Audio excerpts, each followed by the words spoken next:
Bonjour, cette vidéo est consacrée au calcul tensoriel et à la notation indicielle. Mais avant de commencer, j'aimerais bien vous montrer un document d'un manuscrit d'Einstein présentant les calculs en relativité générale. Et on remarque bien qu'Einstein a utilisé la notation indicielle dans ses démonstrations pour le calcul tensoriel.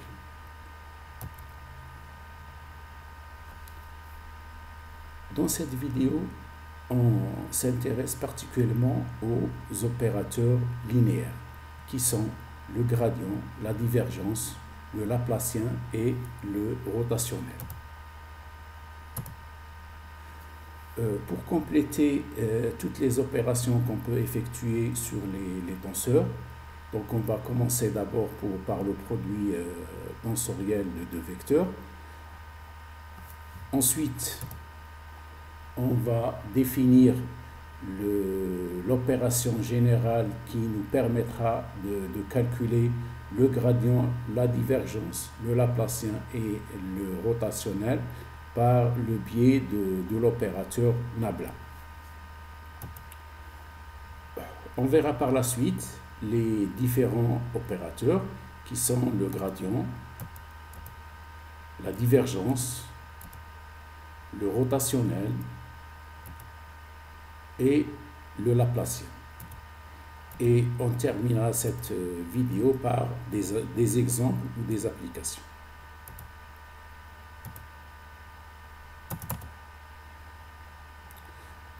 Produit tensoriel de deux vecteurs. Le produit tensoriel de deux vecteurs qu'on note par ce symbole. Donc si on a un vecteur U tensoriel à notre vecteur V, il va nous donner un tenseur d'ordre 2. Ce tenseur d'ordre 2 comporte 9 composantes.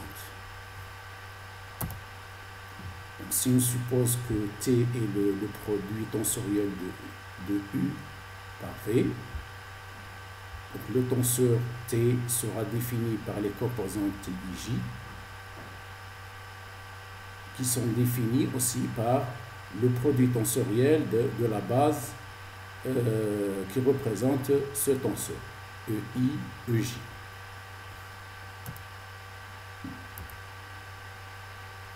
D'une manière explicite, si on a un vecteur U, tensoriel un vecteur V, qu'on va noter UI, EI, tensoriel VJ, EJ, donc ceci va nous donner un tenseur UI, VJ, EI, EJ.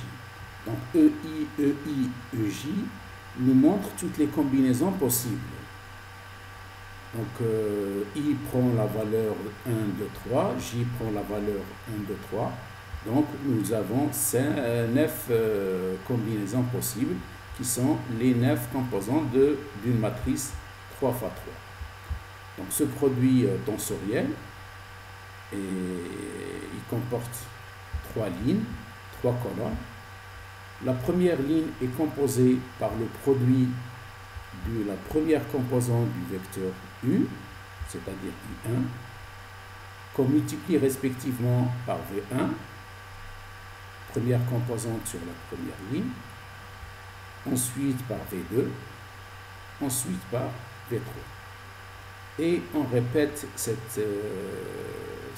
produit-là pour la deuxième composante du vecteur U, dans la deuxième ligne, et la troisième composante du vecteur U sur la troisième ligne.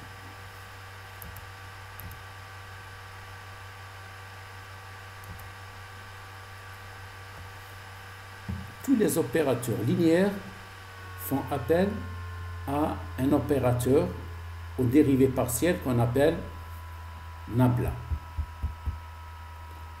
qui est représenté par un triangle dont la pointe est dirigée vers le bas. Ce vecteur nabla, il a pour composante les dérivées partielles par rapport aux coordonnées de la base. Si on se place en coordonnées cartésiennes, par exemple, la première composante, ce sera la dérivée partielle par rapport à x, qu'on note des rangs sur des rangs x. La deuxième composante, la dérivée partielle par rapport à la coordonnée y, des rangs sur des rangs y. Et la troisième, c'est la dérivée partielle par rapport à z, qu'on note des rangs sur des z. Comme x, y, z en coordonnées cartésiennes, on peut faire la même chose en coordonnées cylindriques et sphériques. Alors, en notation indicielle, on note tout simplement des rangs sur des rangs xi. Ou on peut le faire en faisant l'opération suivante. Donc pour la dérivée, on la représente par une virgule suivie de l'indice de dérivation. Donc dans ce cas-là, c'est le symbole I. Et là, on met le tenseur considéré.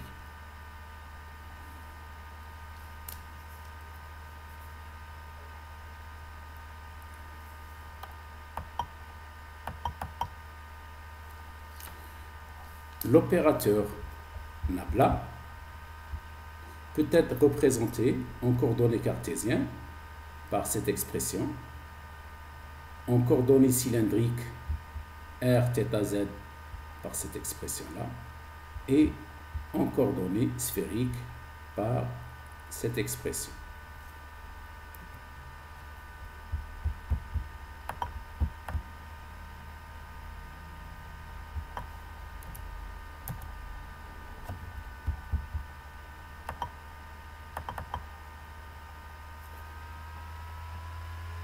Les différents opérateurs différentiels linéaires, qui sont le gradient, la divergence, laplacien et le rotationnel, sont définis à partir d'une simple opération entre l'opérateur nabla et le tenseur considéré. Ce tenseur peut être d'ordre 0 quand il s'agit d'un scalaire, d'ordre 1 quand il s'agit d'un vecteur, et d'ordre 2 ou plus, donc on nommera ce tenseur tout simplement. L'opération à effectuer entre nabla et le tenseur considéré dépendra de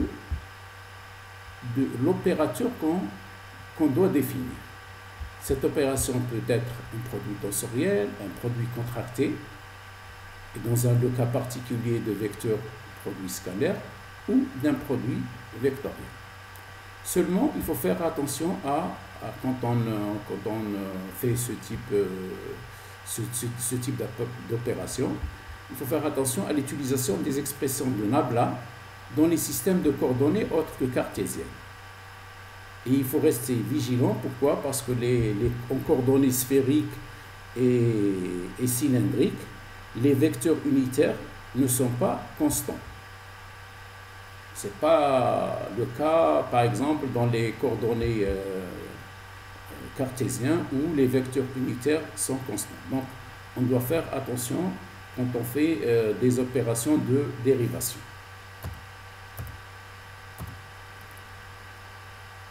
On commence par le gradient. Le gradient d'une fonction scalaire. Le gradient d'une fonction scalaire est un vecteur. Donc, une fonction scalaire, c'est un tenseur d'ordre 0. Son gradient sera un vecteur. Un exemple simple du gradient d'une fonction scalaire, si on prend par exemple le cas de la température, et on veut cette température-là dans une salle, par exemple, elle dépend des coordonnées. Donc c'est une fonction scalaire qui va dépendre des coordonnées. Et on veut chercher le gradient de cette fonction-là de température. Le gradient de la température sera un vecteur qui va nous indiquer la direction de la plus grande variation de ce champ scalaire et l'intensité de cette variation.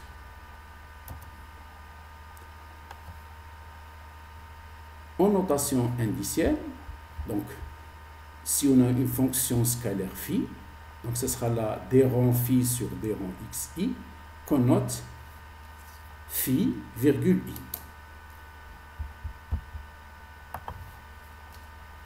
Donc cette expression, on va la noter tout simplement en notation indicielle, phi. Donc s'il n'y a aucun indice, c'est une fonction scalaire, virgule veut dire dérivation par rapport à l'indice i.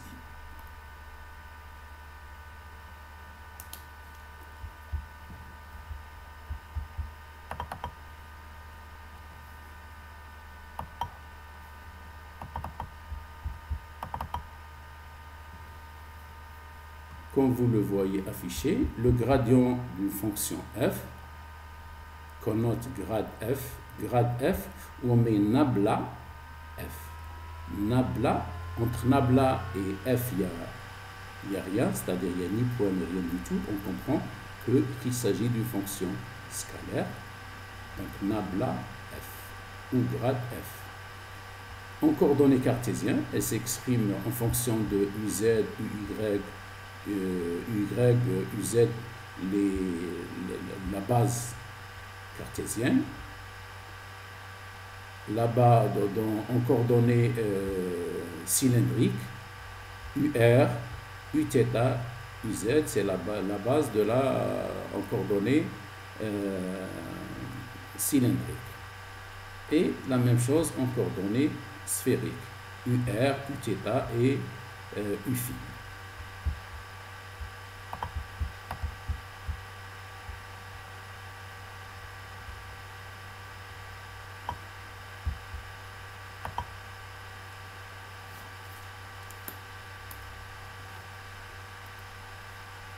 Gradient d'un champ vectoriel.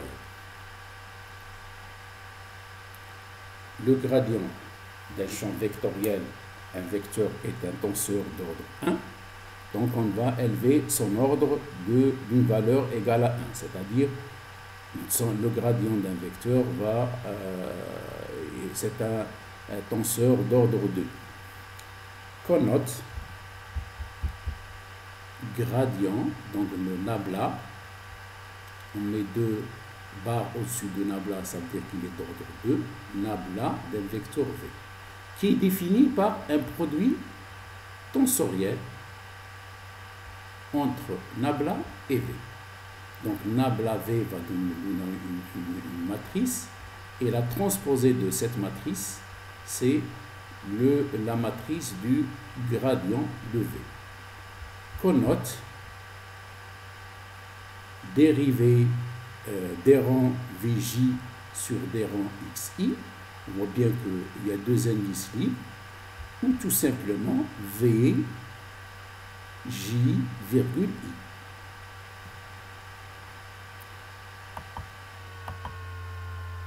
Dans un système de coordonnées cartésien, le gradient d'un vecteur V, il est représenté par une matrice 3 lignes, 3 colonnes. La première ligne, elle représente respectivement les dérivées de la première composante du vecteur. On la dérive par rapport à x1, ensuite x2, x3. Il est de même pour la deuxième composante et pour la troisième composante du vecteur. Divergence.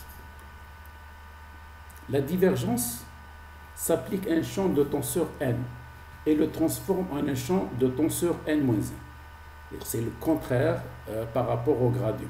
C'est-à-dire si vous avez un tenseur d'ordre n, la divergence de ce tenseur-là, elle va être de n-1. Cela se comprend facilement parce que pour une fonction par exemple scalaire, on n'a pas de divergence. L'ordre d'un tenseur, pour calculer sa divergence, il faut qu'il soit au moins égal à 1. C'est-à-dire, il faut que ça soit au minimum égal à un vecteur. Alors, pour expliquer la divergence d'un champ,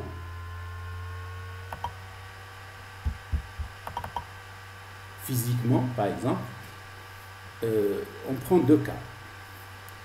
Et on prend un champ de vecteurs.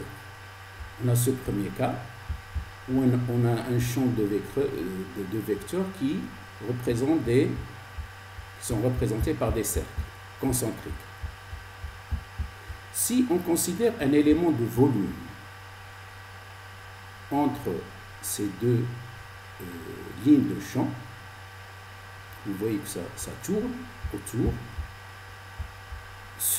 cet élément de volume ne va pas changer. Ce qui va passer, il ne va pas changer. Dans ce cas-là, on peut considérer que la divergence est nulle. Donc, une explication physique de la divergence. Vous voyez, c'est un champ de vecteurs qui tourne autour d'un point. Donc, si on intercale un volume à l'intérieur, donc il va tourner, mais son volume ne va pas varier. Donc ça, c'est la divergence dans ce cas-là est nulle. Dans le deuxième cas, on prend un champ de vecteurs qui diverge. Donc vous avez à partir de ce point, vous avez un champ vectoriel V, d'où le terme divergence. Vous voyez que quand vous prenez deux lignes voisines et on va intercaler un volume entre ces deux lignes, ce volume-là, il va augmenter. Donc, dans ce cas-là, la divergence est non nulle. C'est une explication de la divergence.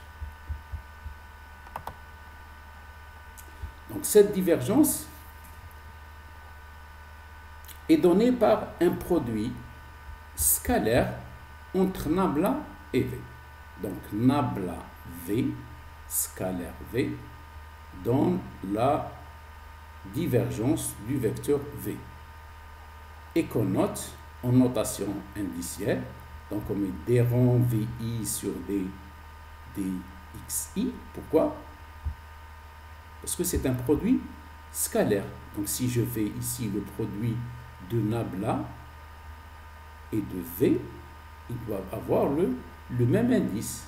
Donc, delta I, VI. C'est comme si on fait un produit scalaire entre un vecteur U et un vecteur V. U scalaire V, c'est UI, VI. Donc, ça sera dVI sur dXi qu'on note V, I, virgule, I. Vous voyez que on a un indice I qui est répété, donc c'est l'indice muet.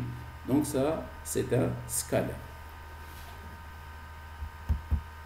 Comment on note la divergence? On met delta, vecteur, nabla, vecteur, scalaire, le vecteur A, qui est divergence de A. Donc en coordonnées cartésiennes, vous avez la somme des dérivées partielles, et en coordonnées cylindriques, et en coordonnées sphériques.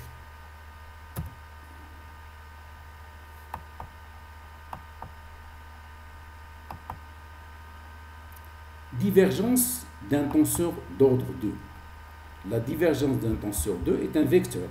Donc la divergence, elle baisse l'ordre du tenseur concerné. Donc si c'est un tenseur d'ordre 2, il va devenir, son gradient est un tenseur d'ordre 1, donc c'est un vecteur. Donc quelle est l'opération qui permet de baisser cet ordre? C'est le produit contracté. Ici, on ne parle plus de produit scalaire parce que le produit scalaire, il concerne uniquement les vecteurs. Donc, on a l'opérateur nabla et vous avez un tenseur d'ordre 2. Donc, vous avez le produit contracté. Il est représenté de la même façon qu'un produit scalaire par un point. Donc, on a vu la dernière vidéo qu'un produit contracté, dans un produit contracté, on obtient un tenseur et ce tenseur, ça sera il sera d'un ordre qui est égal à la somme de l'ordre de chacun des tenseurs et on soustrait 2. C'est-à-dire si j'ai un nabla elle est d'ordre 1, tenseur T d'ordre 2, donc je mets 1 plus 2, ça fait 3, moins 2, donc j'obtiens un vecteur. Donc ce sera nabla contracté avec T ou T, le tenseur T par nabla. On distingue deux types de divergence. La divergence à droite et la divergence à gauche. C'est-à-dire si dans la divergence à droite, on prend l'indice qui est à droite de la composante du tenseur. Donc, ça sera d rang TIJ, donc J qui est à droite, et ce sera D, ici il y a des rangs, hein. Il y a une dérivée ici. Donc là on aura D rang XJ, il y a des rangs, et qu'on note TI,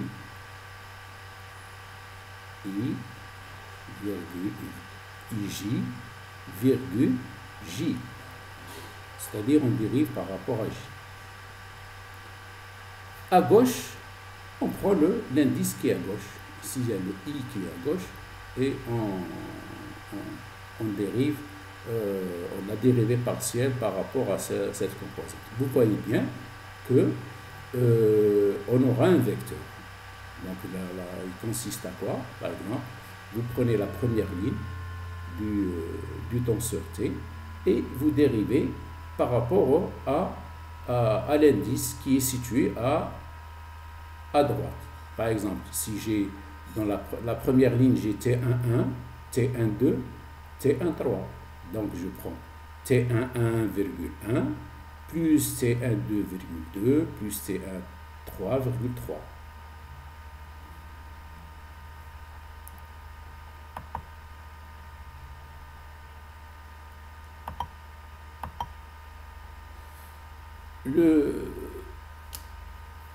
Cette divergence, elle est utilisée beaucoup, surtout en mécanique des milieux continus, quand on démontre surtout les équations d'équilibre. Si on a par exemple un champ T, si on a d'abord un volume qui est délimité par une surface L, surface S, et on a à l'intérieur de ce volume un champ tensoriel d'ordre de T. Donc la dérivée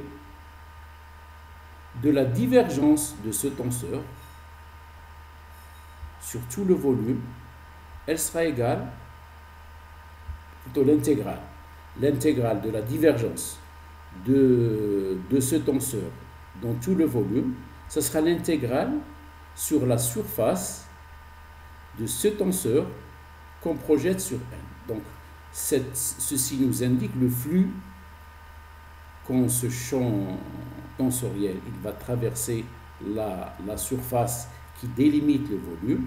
Cette expression T, N, ds, elle nous donne le flux. Donc la divergence d'un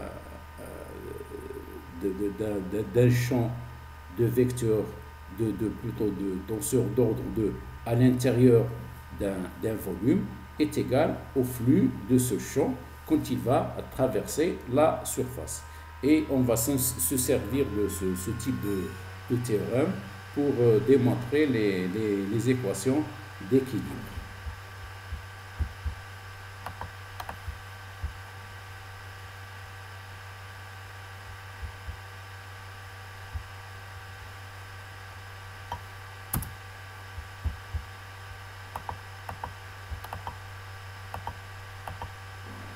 le rotationnel.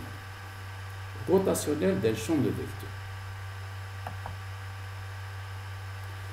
Supposons qu'on a un champ de vecteurs qui est montré par ce dessin, où tous les vecteurs sont parallèles et dans le même sens. Donc, dans ce cas-là, ce champ, le rotationnel de ce champ de vecteurs qui est représenté est nul. Par contre, si on a un champ de vecteurs qui tourne autour d'un axe, qui est représenté ici, donc il y a une rotation. Le rotationnel dans ce cas-là est non nul.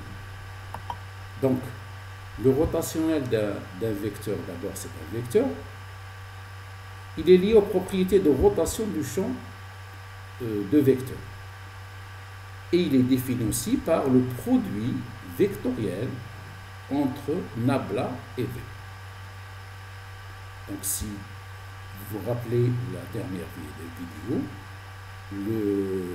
un produit vectoriel, quand on a un produit vectoriel entre deux vecteurs, on utilise le symbole de permutation epsilon, qui permettra de donner le calcul un peu plus simplifié. Donc on note ce produit tensoriel comme epsilon ijk d rang vk d rang xj. C'est-à-dire que ce rotationnel, c'est un vecteur, il aura pour indice i. L'indice du vecteur pour lequel on veut calculer le rotationnel, il a l'indice k. Et on dérive par rapport à la coordonnée xj. Cette coordonnée xj,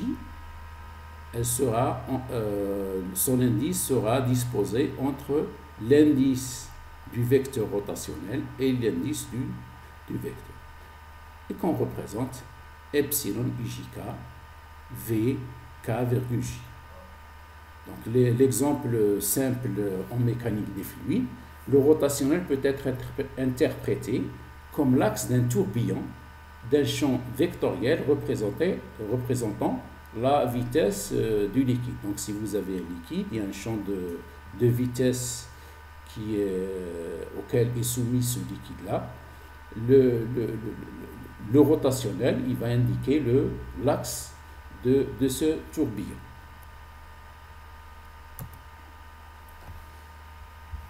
De la même façon, donc rotationnel, donc à chaque fois qu'on voit un nabla vecteur, un produit vectoriel avec un vecteur, cela signifie le rotationnel.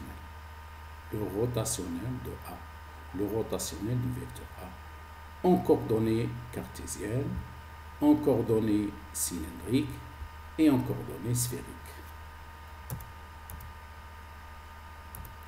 Le rotationnel d'un tenseur d'ordre 2. Donc, le rotationnel d'un tenseur d'ordre 2 est un tenseur d'ordre 2. Vous voyez, le rotationnel, il ne change pas l'ordre d'un tenseur.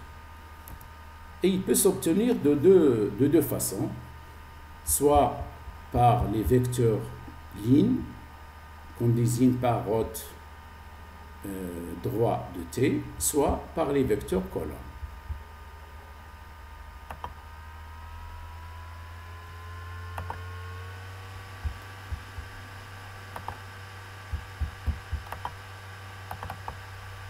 Voilà. Donc supposons qu'on a un tenseur T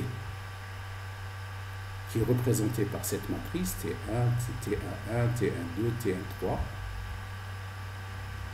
et qui est représenté, on ne va pas citer toutes les composantes.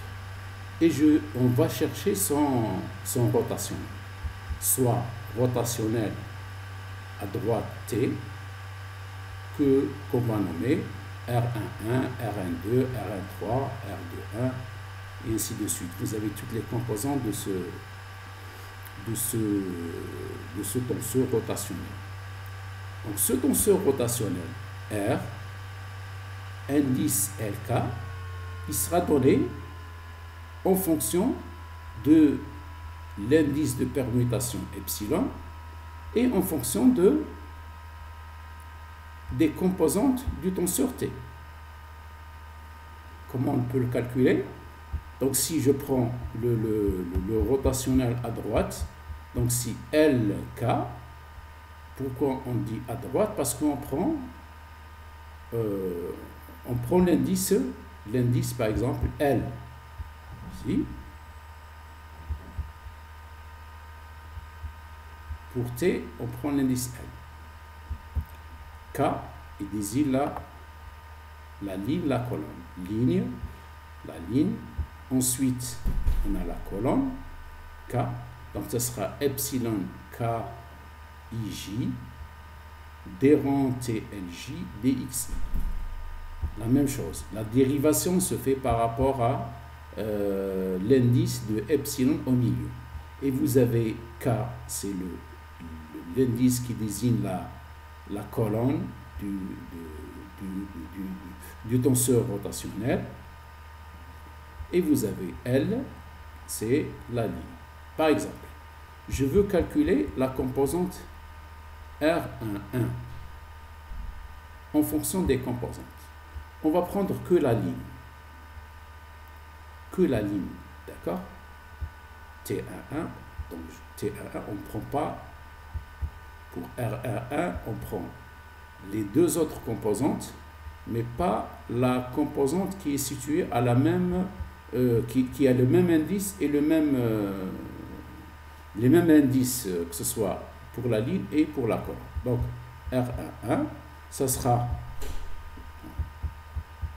1, je prends K est égal à A1. Donc, je mets epsilon 1, 2, 3. D'accord? Dans l'ordre pair. Ensuite, dérivée T, L est égal à 1. Donc, c'est ça, je mets 1. Et J est égal à 3. T1, 3. D rang X2. Donc, ça, c'est la partie positive, puisque epsilon 1, 2, 3, c'est 1. Et vous avez la partie moins 1. On prend la rotation dans le sens impair. C'est-à-dire, si j'ai 1, 2, 3, j'aurai 1, 3, 2. Il suffit d'inverser de garder le premier et d'inverser le deuxième et le troisième. Et on dérive, donc T1, 2, des rangs T1, 2, des rangs X3. Et on aura la dérivée de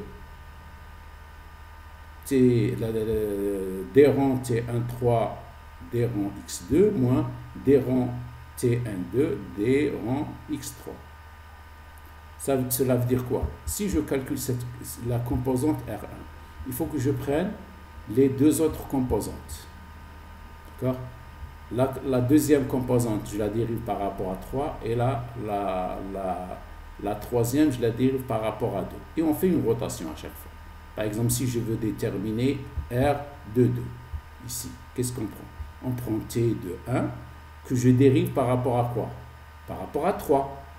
Et je prends T2,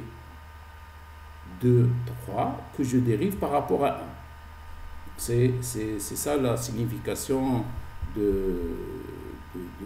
rotationnel quand il s'agit d'un. Donc, si on connaît la relation qui lie les composantes du tenseur rotationnel et les composantes du tenseur pour lequel on veut calculer le rotationnel, donc ça c'est beaucoup plus simple. Donc, à chaque fois que vous avez l'indice de permutation, on interprète de la façon suivante. À chaque fois, on a un terme avec plus 1 et avec un terme qui est égal à moins 1.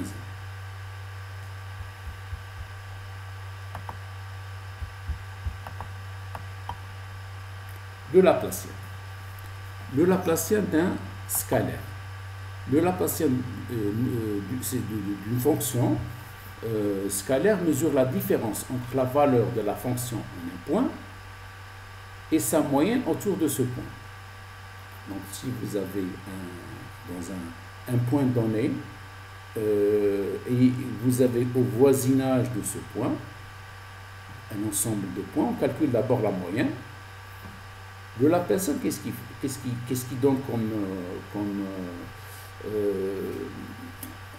caractéristique? Il va caractériser la différence entre la valeur moyenne dans l'endroit où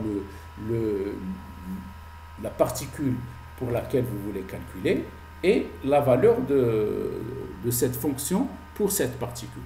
Ainsi, le Laplacien est nul ou très petit lorsque la fonction varie sans à-coup, c'est-à-dire qu'il n'y a pas des grandes variations. Voilà, c'est ça le sens physique du Laplacien. Comment on définit le Laplacien? Il est défini par nabla gradient scalaire gradient de la fonction phi. Donc si on a une fonction phi, on calcule son gradient. Son gradient, ce sera un vecteur. Et on fait le produit scalaire de nabla par le gradient. Donc ce sera d rang carré phi sur d rang xi au carré. Donc c'est phi, virgule, ii. C'est-à-dire si je veux représenter en notation indicielle, vous aurez phi, on met virgule, i. Je dérive deux fois par rapport à l'indice. C'est-à-dire que si vous avez une fonction f en coordonnées cartésiennes, je note delta au carré parce que c'est nabla scalaire nabla, c'est nabla au carré. Et nabla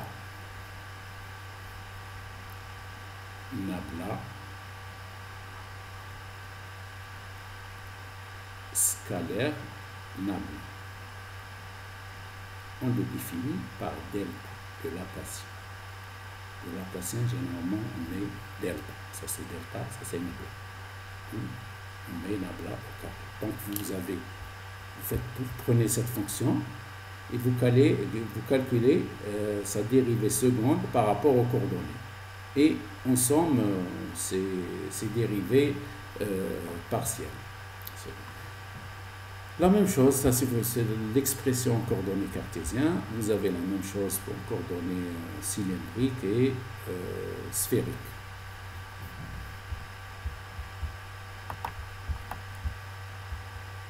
Donc c'est le symbole delta, il définit nabla scalaire nabla.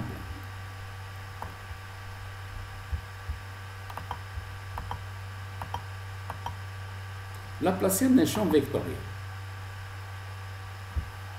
Donc un champ vectoriel, on obtient un champ vectoriel, il est donné par le produit contracté, parce qu'on dit que tout à l'heure produit scalaire. Produit scalaire, c'est dans le cas de deux vecteurs. Donc si on a à chaque fois on a un tenseur d'un ordre supérieur à 1, donc il s'agit là d'un produit contracté. Donc c'est nabla contracté avec le gradient de V. Gradient de V. Nabla gradient de V. Qu'on note, j'ai dit nabla, donc ça donne delta V. Et remarquez qu'on met delta, je mets une flèche parce que sur Laplacien, ici c'est un vecteur, et V c'est un vecteur. Donc ce sera d rang au carré, VI, d rang XJ au carré. Et qu'on note en notation indicielle, on met V, I, c'est le vecteur, virgule, J. Donc la dérivée, on dérive 2 fois par rapport à l'indice J. I est un indice libre, J est un indice muet. Ça veut dire qu'on fait une somme, on prend la composante I égale à 1, donc je prends la première composante, que je dérive 2 fois par rapport à J égale à 1. Ensuite, dérivée seconde quand J est égal à 2, et quand plus la dérivée seconde par rapport à 3. C'est quoi quand je dis 1, 2, 3? C'est quand on a un système de coordonnées cartésien. 1 c'est X, 2 c'est Y, et 3 c'est Z. La même chose en coordonnées cylindriques. 1 c'est R, 2 c'est θ, et 3 c'est Z. La même chose pour les coordonnées sphériques. Donc vous avez 1 R, ensuite vous avez θ et vous avez φ. Seulement, on doit faire attention quand on fait des dérivations en coordonnées cylindriques et sphériques de façon générale. En coordonnées cartésiennes, c'est explicite, mais en coordonnées cylindriques et sphériques, il faut faire attention aux dérivées. Voilà, on va représenter ce Laplacien en coordonnées cartésiennes. Donc le Laplacien d'un vecteur V, c'est VI virgule JJ. EI, EI c'est dans la direction I égale à 1, ici I égale à 1, I égale à 2 et I égale à 3. Et J ici, on fait la somme. Donc on prend V1, on fait la somme des dérivées secondes par rapport à X1, par rapport à X2 et par rapport à X3. Et on va sommer. La même chose, je fais la même opération pour la composante du vecteur V, en l'occurrence V2, et la même chose pour la composante V3. Donc ça sera quoi? C'est Laplacien de V1. Si V1 c'est la composante suivante dans la direction 1, donc c'est la première composante, c'est Laplacien de V1. Deuxième composante, c'est Laplacien de V2. Et troisième composante, c'est Laplacien de V3. Voyons maintenant, on va passer à quelques exemples ou quelques applications. Et on commence par calculer la divergence d'un rotationnel d'un vecteur. Donc, il faut d'abord traduire cette expression mathématiquement. Divergence d'un rotationnel d'un vecteur. Rotationnel d'un vecteur. Qui dit rotationnel d'un vecteur, ça veut dire que on va utiliser un produit vectoriel. Un produit vectoriel nabla V. Ça, c'est le rotationnel. Et on va calculer la divergence de ce rotationnel. Divergence, dans ce cas-là, on a deux vecteurs. Le vecteur nabla et le vecteur rotationnel. Et on fait le produit scalaire. Pourquoi? Parce que nabla, c'est un vecteur, rotationnel, c'est un vecteur. Donc, il faut d'abord traduire l'expression en équation mathématique. Ensuite, je vais écrire explicitement chaque composante. Nabla, c'est la dérivée partielle des rangs sur des rangs xi. C'est-à-dire, pour nabla, ce vecteur, le premier vecteur, je prends l'indice i. D'accord? Scalaire, puisque c'est un produit scalaire. Si j'ai i ici, je dois avoir le même indice dans le deuxième vecteur. Donc je dois avoir le même indice. Et comme c'est un produit vectoriel, on va utiliser l'indice de permutation, epsilon ijk. D'accord? Pourquoi je commence par i? Parce que ce vecteur, il a pour indice i. Je dérive le vecteur v. Donc le vecteur, il a toujours dans le rotationnel le troisième indice, vk. Et j, c'est l'indice de dérivation. Donc ça sera rotationnel de v, ça sera epsilon ijk, d rang vk, d rang xj. Et on effectue l'opération du produit scalaire. Donc on aura epsilon ijk, c'est l'indice de permutation, d rang par d rang vk, donc ce sera d rang au carré vk, dxi, dxj. Et on doit calculer cette valeur. Donc vous voyez bien que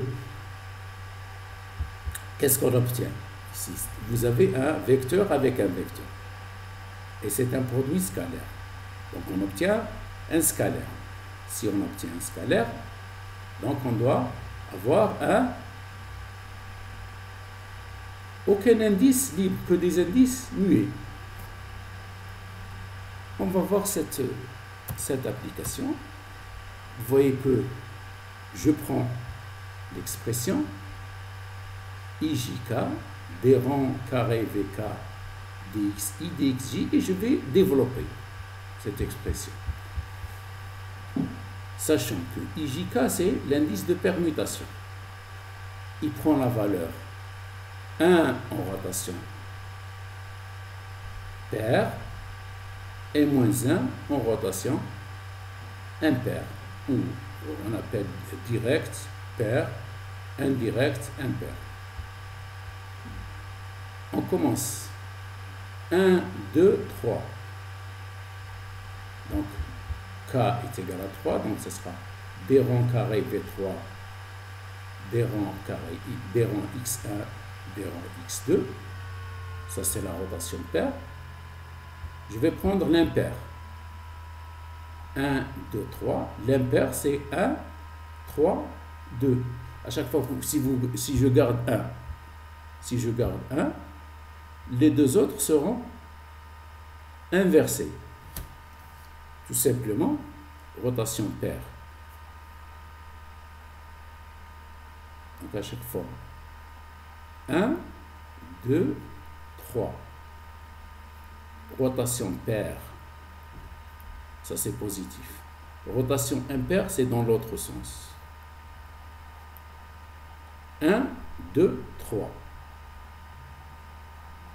1, 3, 2. Dans le sens impair. À chaque fois. Donc si je prends par exemple 2, 3, 1. C'est-à-dire si je commence par 2. 2, 3, 1. Dans le sens pair. 2, 1, 3 dans le sens impair. Et il faut uniquement changer les indices et faire la rotation. Et faire attention à la disposition des indices. Les indices ne sont pas disposés aléatoirement comme ça. Donc on doit faire attention. Donc à chaque fois on prend la rotation paire et impaire pour chacun. Et on écrit ces expressions. Ensuite, donc ça c'est clair. Ensuite, qu'est-ce qu'on va... On va regrouper les différents termes de cette expression.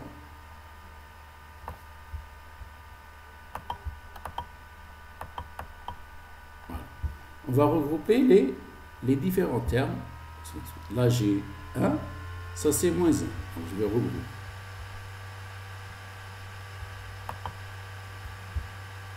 On cherche ensuite les composantes qui sont les mêmes et de signes contraires. vous voyez des rangs V3, des rangs X1, des rangs X2. On va la chercher. Voilà.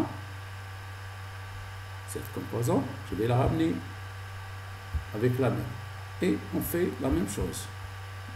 Des rangs carrés. Hein. Ici, c'est des rangs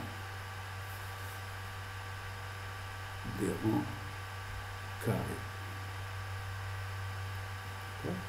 Des rangs carrés.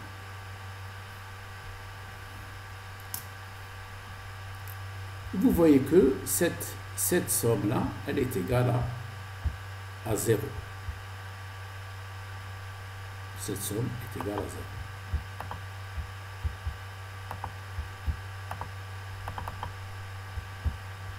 Donc, epsilon ijk d carré vk x, des rangs carré vk, des rangs xi, des rangs xj est égal à 0. Et ça, vous voyez que on doit avoir que des indices muets. K est répété 2 fois, J est répété 2 fois et I est répété 2 fois. On peut se passer de tout ce calcul. Pourquoi? Tout simplement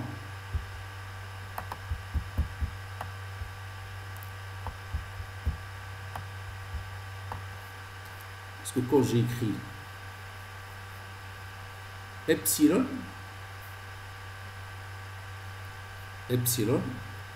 I, J, K.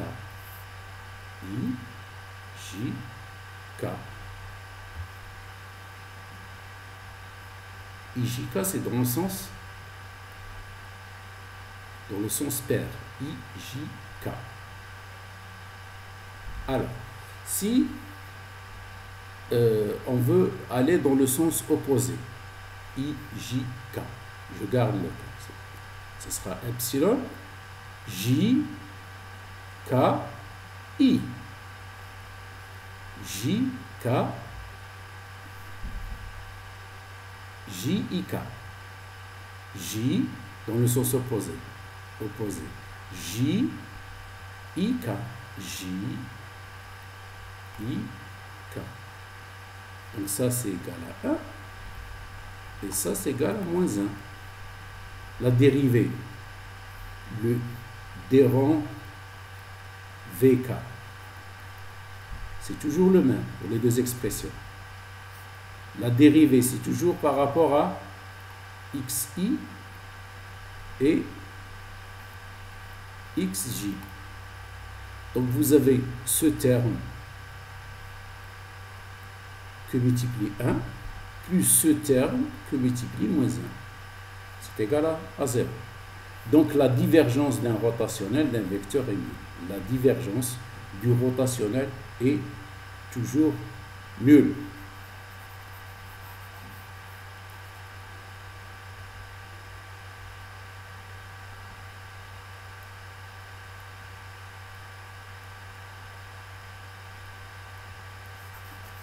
On va passer à la diapositive suivante.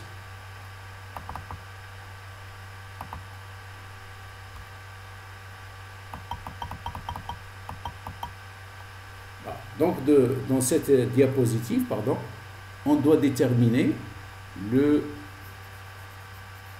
rotationnel d'un rotationnel. Et on verra maintenant comment, à partir de l'expression, on va deviner ou on va déterminer d'abord la formulation mathématique qui est demandée. Quand on dit rotationnel d'un rotationnel.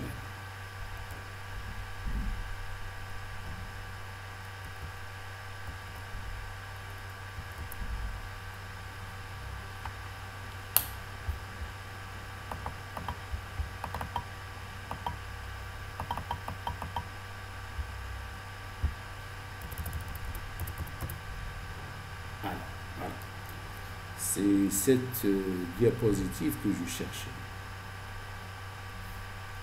Le rotationnel d'un vecteur. Voyons. Rotationnel d'un vecteur V. Il est donné par quoi? Par le produit vectoriel de nabla vectoriel V.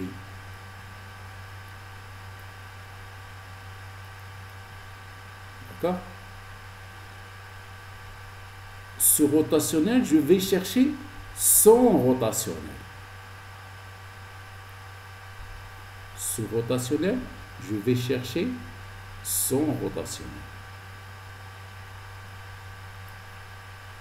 Donc il faut encore prendre ce rotationnel et faire encore un autre produit vectoriel. Donc on lit cette expression rotationnel à chaque fois que vous avez nabla vectoriel, c'est le rotationnel. Rotationnel, du rotationnel de V.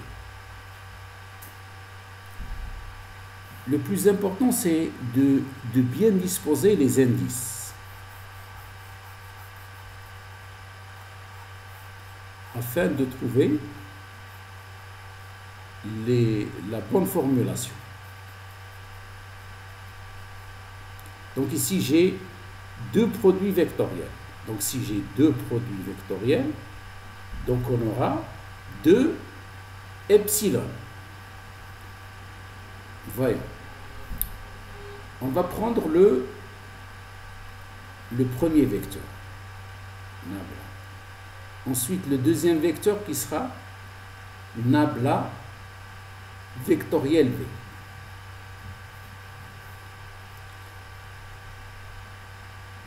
Premier produit vectoriel. Epsilon I, J, K. Ça veut dire I, c'est l'indice du produit, de tout ce produit vectoriel. Tout ça.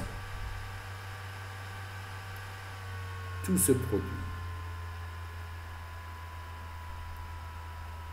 Ça, c'est I.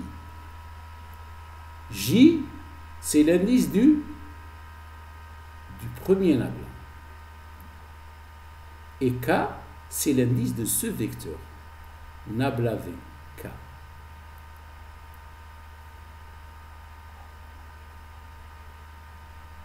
D'accord? Vous voyez J. Ensuite, voyons. Nabla V. Nabla V, ce sera un vecteur qui aura pour indice K. Parce que ça, c'est nabla vectoriel V, c'est l'indice c'est K. Donc K. Ensuite, vous aurez l'indice au milieu qui sera l'indice de ce produit vectoriel.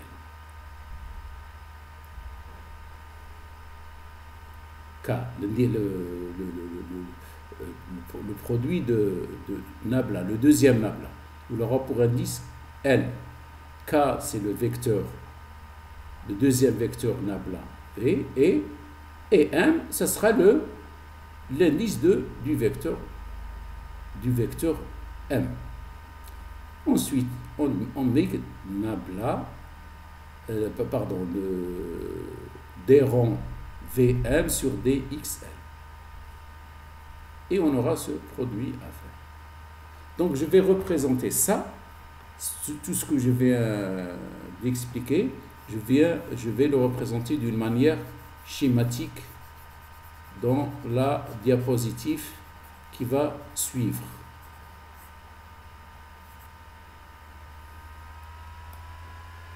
Voilà. Je récapitule. Nabla, vectoriel nabla V, c'est-à-dire rotationnel du rotationnel de V. Le premier, epsilon, celui-là, c'est ce produit vectoriel entre nabla et ce vecteur. Le deuxième, c'est ce produit vectoriel, nabla vectoriel V. I est l'indice du vecteur résultant. C'est le vecteur résultant, I. Tout ça, le produit de tout ça. J, c'est l'indice du premier nabla. Premier nabla, il a pour indice J. K, c'est l'indice du produit vectoriel nabla V. Nabla V, ça donne un vecteur rotationnel de V. Il a un indice, c'est l'indice K. On commence ensuite là, deuxième produit vectoriel. J'ai nabla vectoriel V. Nabla vectoriel V, ça donne un vecteur. Son indice c'est K, c'est nabla V. C'est l'indice K. Ensuite, nabla, c'est le rotationnel de V. Donc ça c'est la dérivation. C'est une dérivation nabla. Donc il aura pour indice L. L, c'est le deuxième nabla. D'accord? Et J, c'est le premier nabla. Ensuite, on aura M, c'est le vecteur Vm. C'est ça le produit qu'on doit faire. Voilà. Donc ça, c'est la première étape. Il faut bien disposer les indices pour que le calcul soit quoi. On peut anticiper. Pourquoi? Parce que là, je sais que rotationnel d'un vecteur, c'est un vecteur. Donc si c'est un vecteur, on aura un indice libre et des indices muets. Donc on anticipe, on sait la forme qu'on va obtenir. Voyons ce calcul. Ce calcul, il consiste à transformer les indices, les symboles de permutation en symboles de Kronecker.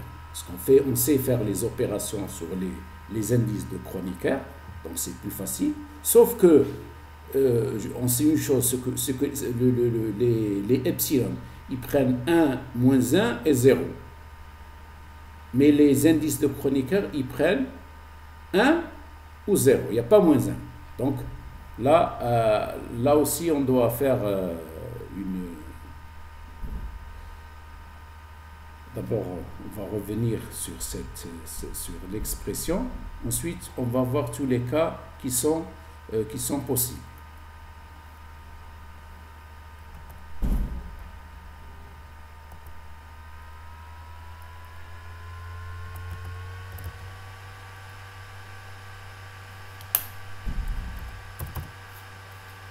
On a epsilon I, J, K.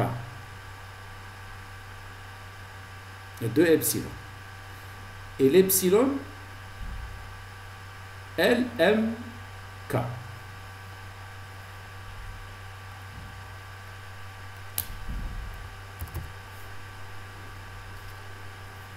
On a deux types de permutations. Les permutations paires et les permutations impaires. N'est-ce pas? Donc, si vous avez une permutation paire, epsilon JIK, c'est la permutation impaire, et LMK, c'est la permutation impaire. Je dois revenir en arrière pour que ce soit clair, parce que je suis passé directement la diapositive. Voilà.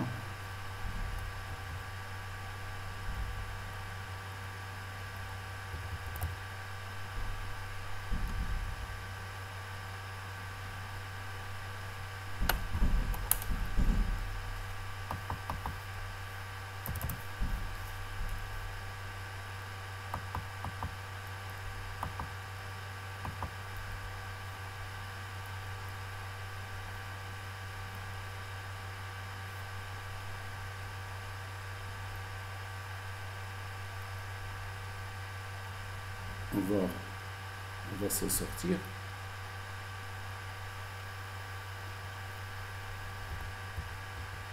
Voilà. C'est là où je veux revenir là. Epsilon IJK, epsilon KLM. On remarque que on a un même indice K. Donc je vais d'abord transformer cet epsilon de telle sorte que K soit le dernier indice, comme dans ce cas-là.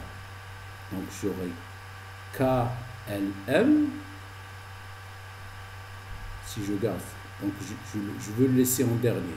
Qu'est-ce que je dois avoir? LMK, n'est-ce pas? LMK. Et là j'aurai IJK. Donc on aura IJK, LMK. C'est-à-dire les indices, quand vous permutez les indices et vous laissez dans le même ordre, ils sont égaux. C'est-à-dire, par exemple, IJK, c'est JKI, c'est KIJ. La même chose. KLM, c'est LMK, c'est LMK, MKL. Si on veut représenter comme ça, simplement pour ne pas oublier, donc voilà, je prends I, J, K, et j'écris encore I, J, K, pour connaître le. Donc ça, c'est le sens de la permutation. Je peux dire IJK égale à JKI est égal à KIJ. IJK, je reviens, là. Donc ça, c'est la paire. Je peux le faire de cette façon, ou je peux le faire simplement en représentant I, J, K. Et je fais la rotation impaire. La rotation impaire, elle est dans le sens opposé. KIJ, KJI est égal à JIK est égal à IKJ, et ainsi de suite, pour ne pas se tromper. Donc si vous voulez, voilà. Je prends le cas K, L, M. Je prends encore K, L, M. Permutation. Ça c'est paire, ça c'est impair. KLM. KLM. De la permutation KLM. Si je veux laisser le K en dernier, LMK, KLM, KLM. Je veux laisser le K en dernier. Dans la permutation paire. LMK, n'est-ce pas? Donc on va faire ce produit-là de epsilon IJK, LMK. On va effacer.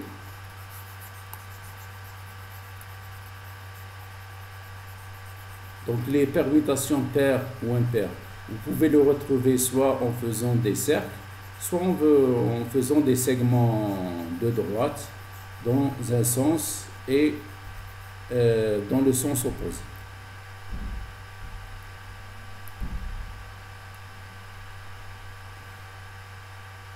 On a le produit de deux indices de permutation. Sachant que chaque indice peut avoir 1, moins 1 ou 0. Donc 1 c'est dans la rotation paire, la permutation paire, moins 1 impair et 0 dans les autres cas. C'est-à-dire si vous avez deux indices qui sont égaux, c'est égal à 0. Et on a un produit de deux indices de permutation, epsilon IJK et epsilon LMK. Ici, on peut avoir 4 cas. Le premier cas, c'est que la permutation entre les deux indices, entre les deux symboles, se fait avec la permutation paire. C'est-à-dire paire, paire. On aura 1 par 1. Parce qu'il suffit qu'il y ait égal à 0, c'est égal à 0. On va voir uniquement quand c'est 1 ou moins 1. Donc 1, permutation paire, ça donne 1, qui multiplie 1, ça donne 1. Permutation impaire, les deux sont en permutation impaire. Moins 1 par moins 1, ça donne 1. Ça c'est le deuxième cas. Le troisième cas, on aura l'un par exemple, epsilon IJK pair, epsilon LMK impair. Donc ça donne moins 1. Et le dernier, on prend LMK pair et epsilon IJK impair. Voyons d'abord le premier cas, donc permutation paire. Epsilon IJK égale à 1, epsilon LMK égale à 1. Ça, c'est la permutation paire. IJK, dans ce sens. LMK, dans ce sens-là. Sachant que, pour bien assimiler ce que c'est, je prends une base E1, E2, E3. Ça veut dire quoi quand je dis IJK? I prend les valeurs 1, 2, 3. J prend les valeurs 1, 2, 3, et ainsi de suite. Donc, si ça, I c'est égal à 1, J doit être égal à 2 et K doit être égal à 3. C'est ça qu'il faut comprendre. Les indices, chacun des indices, il peut prendre les valeurs 1, 2, 3. Et on fait la rotation. Il faut respecter uniquement la rotation. Donc ça, c'est la rotation impaire. Donc, vu la rotation impaire, donc, vous voyez que c'est dans le sens opposé. Et on remarque bien qu'ils ont un même indice K. D'accord? Donc, la rotation impaire pour IJK, c'est JIK, moins 1. MLK, moins 1. D'accord? MLK. MLK, JIK, moins 1. Et vous avez les deux autres, la troisième et la quatrième, quand vous avez l'une est paire et l'autre est impaire. On va montrer maintenant les différentes combinaisons possibles et voir comment on transforme l'indice plutôt le symbole de permutation en symbole de Kronecker. Ouais. Les deux sont en permutation paire. Donc on aura epsilon IJK multiplié par epsilon LMK. On aura 1 fois 1, ça donne 1. Cette combinaison est possible et donne une valeur égale à 1 si I, parce qu'il termine avec le même indice K, n'est-ce pas? I est égal à L et J est égal à M. Donc quand je dis I égale à L et J égale à M, donc je peux la remplacer par un indice de Kronecker. Delta I égale à L, donc je mets delta IL. Donc si delta IL égale à 1, delta JM est égal à 1, j'aurai cette relation-là est vérifiée. De la même façon, si les deux epsilon sont dans une permutation impaire, on aura moins 1, ça donne 1. Quand est-ce qu'on aura ça? Si J est égal à M et I est égal à L, c'est-à-dire on retombe dans la même relation que la permutation paire. Voyons maintenant la troisième possibilité. La troisième possibilité, c'est quand epsilon IJK est une rotation paire et LMK impaire. On aura 1 qui multiplie moins 1, ça donne moins 1. Donc le produit, ça donne moins 1. Mais je sais que ce produit, il est possible que si I est égal à M et J est égal à L. C'est clair pourquoi? Parce que vous avez le même indice des deux qui se termine au troisième.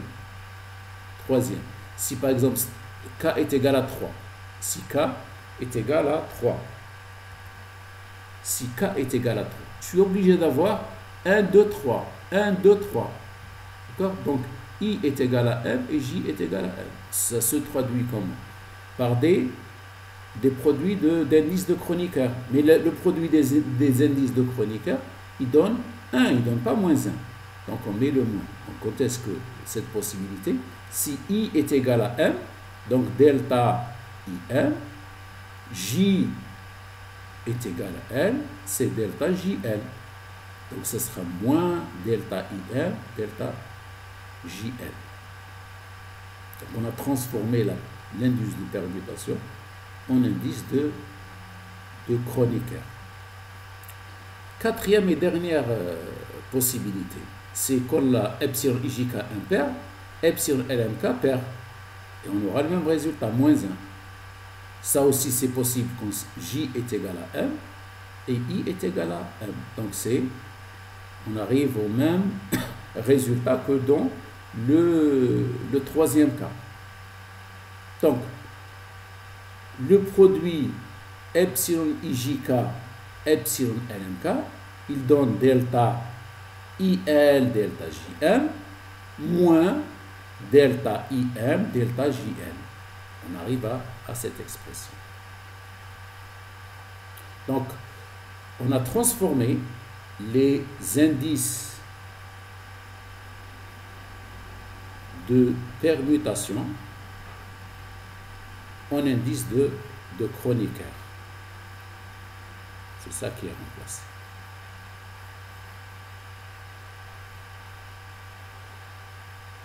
Et on va faire maintenant le produit.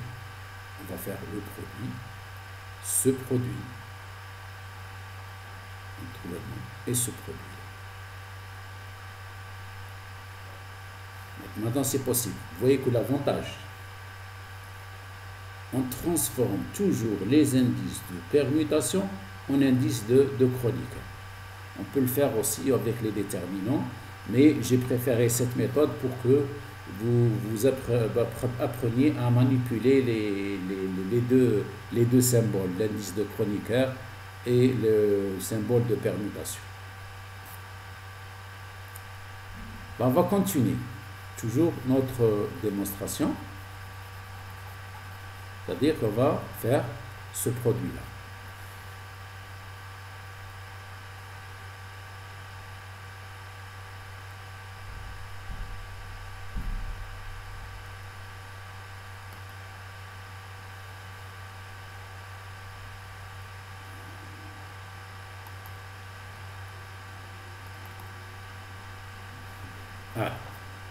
Voilà le produit qu'on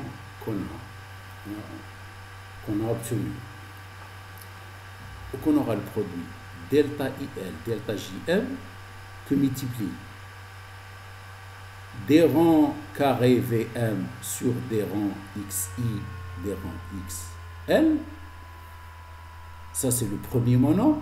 Et un deuxième monon, delta IM, delta JL, des rangs carrés VM sur des rangs XI, des rangs XL. On va faire, on va analyser ces deux monos. Voyons le premier. On va chercher maintenant si on peut faire des contractions. On peut faire des contractions. Hein? Donc si je vous dis par exemple, voilà, j'ai delta IK par VK. Sachant que ça, c'est l'indice de Kronecker, d'accord? Si vous avez ici un indice libre, c'est I, et l'indice muet, c'est K. Si on veut se débarrasser de l'indice de Kronecker, il est égal à 1 quand K est égal à I. Donc, quand K est égal à I. Donc, ce sera V, I. D'accord? Voyons le produit de delta IM, delta JM et les dérivés partiels qui sont représentés par cette relation. VM, j'ai VM c'est delta JM. Donc delta JM VM, ça donne VJ. On fait une contraction par rapport à M. Voyons ce produit. On cherche d'abord le... J'ai ici le L et j'ai le L ici. Delta IL que multiplie, on cherche uniquement les indices, hein. Ce n'est pas une opération de multiplication. IL, ici j'ai L. Donc IL doit être égal à I. L doit être égal à I. Donc on fait une contraction par rapport à l'indice L. Je vais prendre XL et je vais le rendre égal à XI. Donc une contraction. Vous voyez que cette expression, qu'est-ce qu'elle va me donner? Delta au carré, VJ sur delta XJ, delta XI. On voit bien que on aura l'indice J qui sera répété 2 fois et l'indice I, il n'est répété qu'une fois. Donc l'indice I, ce sera l'indice libre et l'indice J, ce sera l'indice muet. Comme j'ai une somme ici, enfin une somme, un autre monom, donc quand je vais faire l'opération avec le deuxième nombre, on obtient la même chose. Donc ça donne un vecteur, puisque il y a un seul indice. L'indice libre, il doit être le même. On va vérifier si on trouve la même chose. On va faire ce produit maintenant. Ce produit. Deuxième. Delta IM, delta IM, VM. Une contraction par rapport à M. Donc, VM, il va devenir VI. Delta JL, et on a le dérivé partiel par rapport XJ, XI. L est indice répété. D'accord? Vous me dites aussi J est un indice répété. Comme on a pris J comme indice ici, hein, il vaut mieux garder le même indice.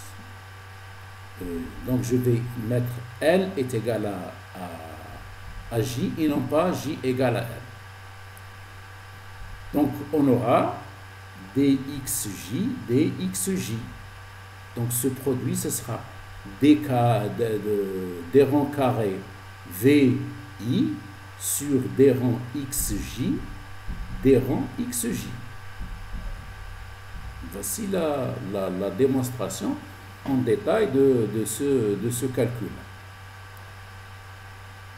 On reprend maintenant. On reprend nos diapositives puisqu'on a vu la démonstration.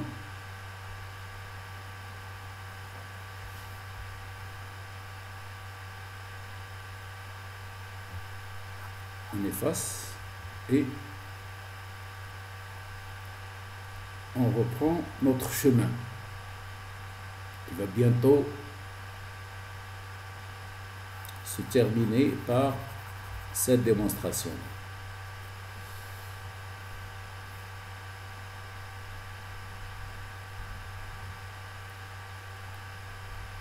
Voilà. Donc on aura des rangs carrés VJ sur des rangs XJ, des rangs XI, moins des rangs carrés VI sur des rangs XJ, des rangs XJ. Maintenant, on va se débarrasser des rangs, d'accord, pour écrire d'une façon beaucoup plus compacte. VJ, dérivé 2 fois, VJ, donc je mets le vecteur VJ, d'accord, V indice J. Ici, V indice J. Je le dérive 2 fois. Donc, virgule, je dois avoir 2 indices. Je dérive par rapport à I et par rapport à J. J,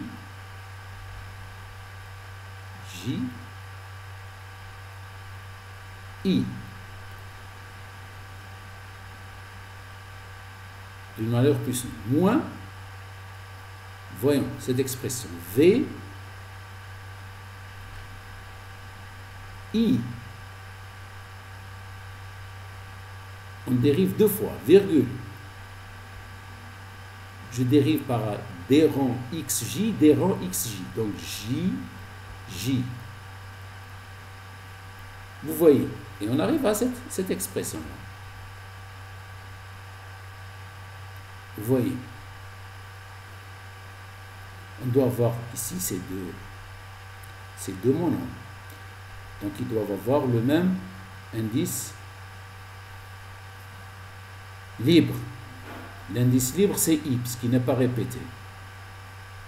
L'indice J, on peut changer par une autre lettre. Par exemple, tout à l'heure, si on avait mis, au lieu de J et de L égale à J, je peux mettre le contraire.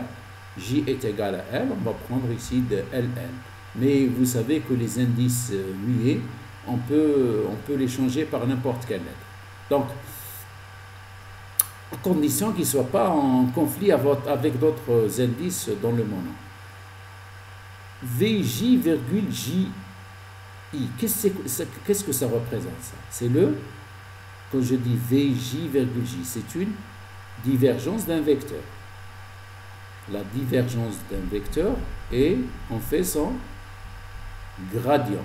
C'est le gradient de la divergence de V.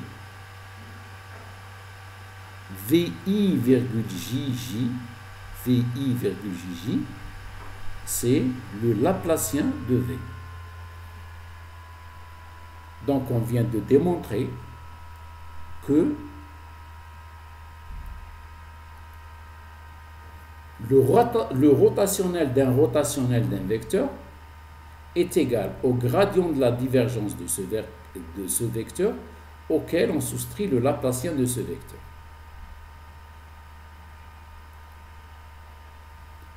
Bon, on va effacer et on va terminer par cet autre exemple.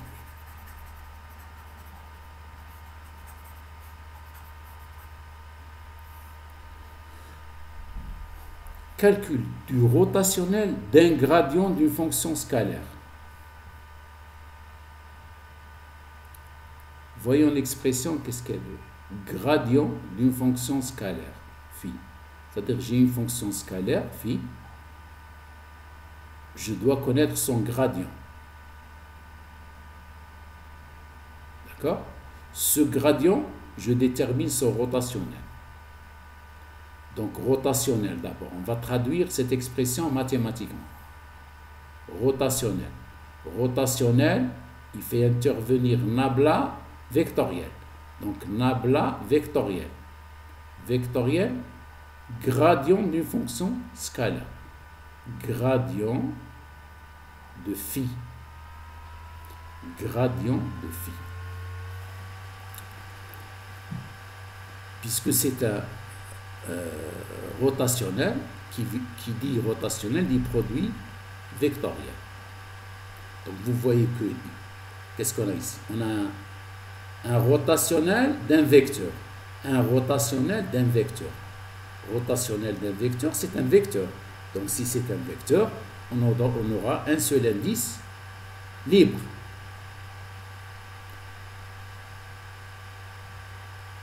On va faire ce produit.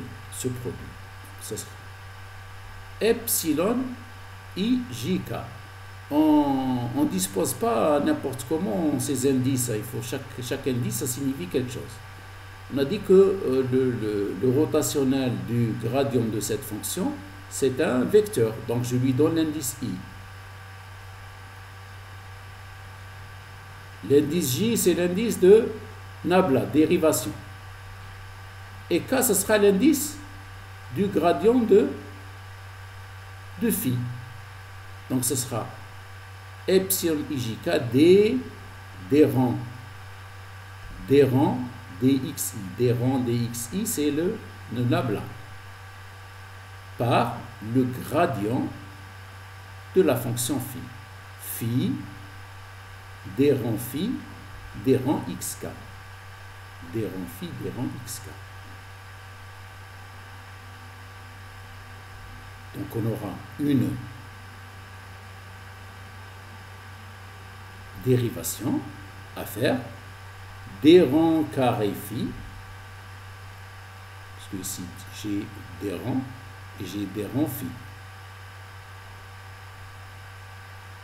Dérivé par rapport à des rangs xj, des rangs xk. Vous voyez ici, on dérive par rapport à jk.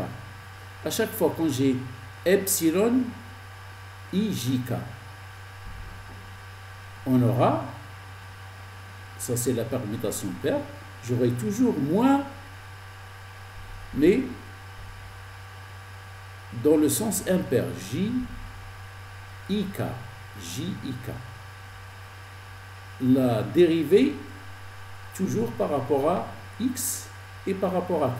Par rapport à j et par rapport à k. Par rapport à j et par rapport à k. Donc ça va donner 0.